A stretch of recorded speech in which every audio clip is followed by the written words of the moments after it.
Good morning, guys, and welcome to our very first product review. It's a good one.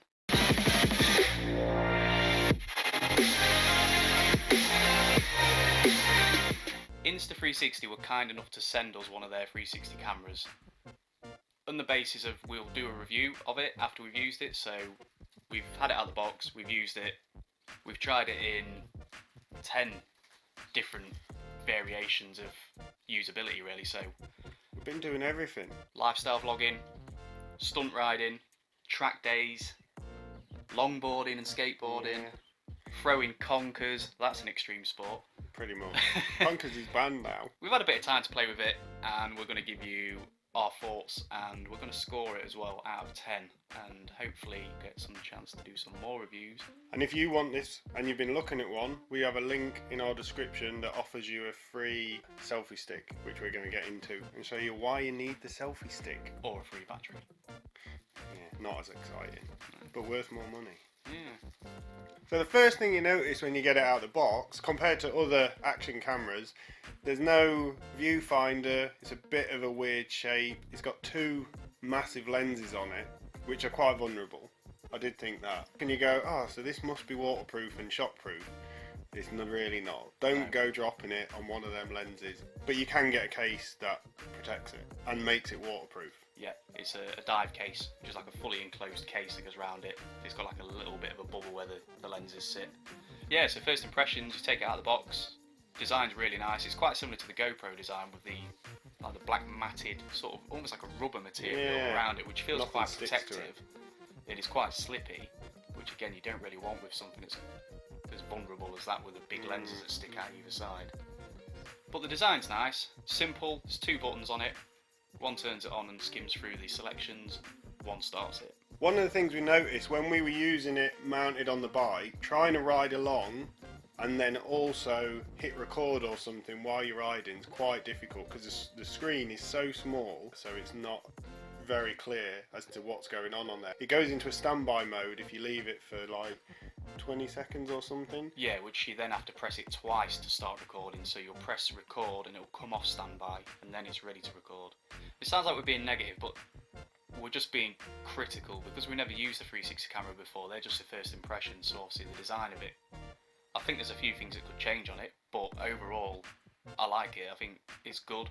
The only drawback really for using it is how creative you are. So any shot will look good with it, but the more creative and like out the box you can think with it, the better the shot will be. Some of the stuff we did just filming about, just like walking about and then just doing something random, looks really good on it. The way you can then spin it around or whatever like that, yeah, it looks pretty good. You've got a whole 360 degree aspect, so when you're editing it you can pick and choose. So if you're filming this room, you can drag the screen to this area, to that area. You can do a full 360 globe or an inverted globe. There's like infinite options, so you can make things look good even if your footage isn't that exciting. You can add like a different twist to it which you don't get with like normal GoPros. Let's talk about accessories. The selling point I think for this camera is a design they've come up with, which is a selfie stick. There's a telescopic pole, the camera threads onto the end of there, and with the 200-degree lens angle that it's got on both sides, it crops the pole out automatically. You don't have to do anything. So magic. So it looks like you've got a drone, so you'll see shots like on the back of motorbikes or some of the footage we've got. It looks like there's nothing holding the camera, like it's floating like a drone. I think that's like a bit of a game changer because the only way you could get them shots before were drone shots. So, I mean, they're affordable as well. The selfie stick's like $30. Yeah, they Solid do bit a of kit. gigantic version of that as well. It's like a fishing pole. Yeah, I think it's like 9 foot. I think it's 9 foot long. It gets a bit of a bow on the end, but I mean, again, the shots you can get like hanging it off like ledges and things like that, and then it'll crop out all of the pole that's holding it. So again, it's just like a drone shot. It's amazing. Amazing. It's really clever. So that's a big score for me. I really like that. Another accessory that's worth getting, although you don't like it as much as I do, but I think some people are going to love it, others aren't. I would say like professional filmmakers are probably going to go, that's a bit of a gimmick. But it's like Matrix. I just think back to Matrix and think, yeah, Matrix filming. And basically, it's this little tripod here that then folds up and attaches to the end of the selfie stick. You've got 2 points. You've either got a direct top or a 90 degree. So the 90 degree, when you thread that on, I'll just do a mini version of this. This is called bullet time. You've got a lock on there, which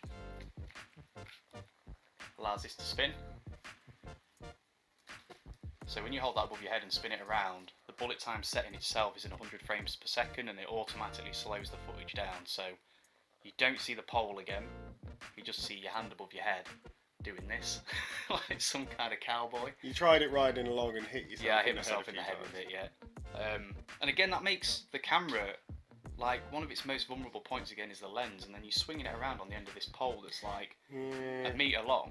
It's so easy to hit it on things, so I think this is a bit gimmicky. It's good once or twice, maybe it's just because I haven't been creative enough with it, but I'm not a big fan of that. The selfie stick itself is the selling point in my head. You can use a standard action camera mount and put it, say, on the bike, on a motorbike, on your top yoke, or on your tailpiece, or wherever you can stick one of them sticky pads on, you can then put it on. And you don't need this or this, it just screws directly onto it and gets pretty decent shots, yeah. I reckon. I think you need like a bit of an extension to stand it off whatever you're filming, because it gives you a better, broader perspective for what you're looking at. But that's only my opinion. We have tried it directly mounted onto one of these, onto a bike, and you still get a good view. A lot of panning, but you're quite close, so when you try and zoom out, it distorts the image quite a lot. So for my bike example, I'll put a shot in. The bike kind of stretches and elongates as you pull away, because the dome on the lens and the angle, it just makes it like a wide angle sort of stretch. It's weird, like a fisheye lens. So that, it works and it doesn't work. So one thing that is very important with it is the speed of the memory card. So if you buy this camera, you can't just buy a standard memory card and expect it to work, which is we kind of did. We got a fast one, but not the recommended one. And it did work, but when we tried to film something that was more than like a 3-minute clip, for example the track day footage that we'll put in, we got corrupt footage because I think what happened was the memory card wasn't fast enough for the duration it was writing for to the card, and it caused the camera to crash, so it never finished writing the file properly. So luckily I got in touch with the representative from Insta360 and sent the footage over, and they managed to recover it for us, because I was gutted. It was, yeah, pretty annoying. Unfortunately, we've lost the audio, which takes away an element of the video itself, and we lost the stabilising, which takes another massive selling point of the footage away. The footage was still good, but we lost kind of like the whole package, so we managed to redeem it, we managed to use it, but it was completely my fault. Ordered the wrong memory card because I didn't look into it properly. I thought it was good enough and it wasn't. So on Insta360's website, they've got a list of cards that are tested and guaranteed to work, and they're all affordable ones. It's just I wanted a big 128 gig card, and I scrimped on the quality a little bit, so yeah, that was my bad. Lesson learned. Yeah, lesson learned. But again, there's no fault of the camera. The camera's been faultless every time we've used it, other than something that we've done or I've done. They're the only things that have caused issues with the camera. So I guess it comes down to the final score, our final thoughts on this camera compared to what else we've used in the past. First score, for design, I'm going to give 7 out of 10. See, I went for 8 out of 10, because I quite like that. At first, when we saw it, I was a bit like, looks a bit weird. But then the more you handle it, it is a real quality piece. I quite like the weight of it and the way it looks and the texture. I like it. Everything ticked the box, but the only thing that brought the score down was the lens. The vulnerability. It would have been higher, but because that's a design fault in my head, because it's not protected, I just see that as being like one bad point. There's so many good points, but the one bad point just made it fall short. But then without the lens, you wouldn't get the shots you get, so it's a bit of a way up. So 7 out of 10 for me, 8 out of 10 for you. 8 out of 10. Next score will be for user friendliness, so this is going to be how easy it is to use, how easy it is to edit your footage using the phone app and the desktop app for your computer. So I'm going to give that an 8 out of 10. I went for a 7. due to the riding along and not being able to see the buttons as easy as you would think you should, if you know what I mean. Yeah, again, it's a bit of a design fault again. But then you've got on with the app really well, and now you're like, the app's really good. Yeah. So you've marked it up slightly on that, and I've sort of marked it down slightly on on the way we use it is obviously on motorbikes, and I've kind of marked it a little bit down. I almost gave a lesser score for the user friendliness because of the desktop app. Because it was a bit tricky to get your head around. I didn't really look into how to use it. I just opened it up and dived straight in to try and work it out, and it took me probably about 5 minutes just to suss out, because you have to kind of set keyframe points when you want pans and zooms to happen, and then when they stop. It took a little bit of working out, but once I get my head around it, it was good. Not as good as the phone app, because the phone app basically acts as like a viewfinder, like a live editor, and I think that again is a game changer. It's brilliant. You can film something and then you can like almost film it again through your phone, so you can use your phone in a 360 style like this, so you'll look around the shot while it's recording and zoom in and out. It's really easy to use. Anyone can use it. Although when you're stood in your living room going around like this and your missus is like, what are you doing? You're like, I'm editing a video, obviously. Yeah, it's not a cool look, is it? So 8 out of 10 for me, 7 out of 10 for you. Yeah.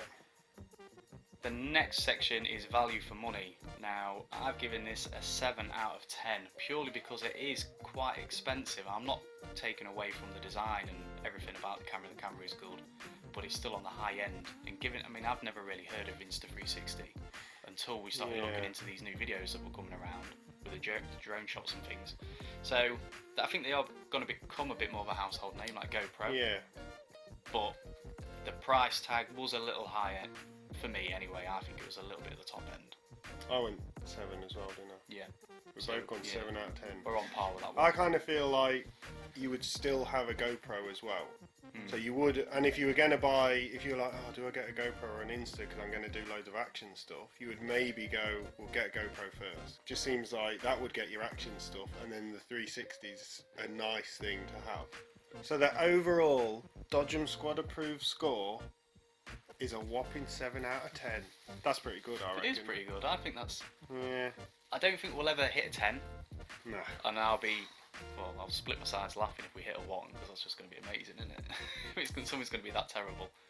But it is good. Yeah. You should, if you want a 360 camera, get this one. This is good. You can't go wrong. For me, to see a company come out with good quality looking accessories like this as well, and be knocking them out for a decent price, that's good.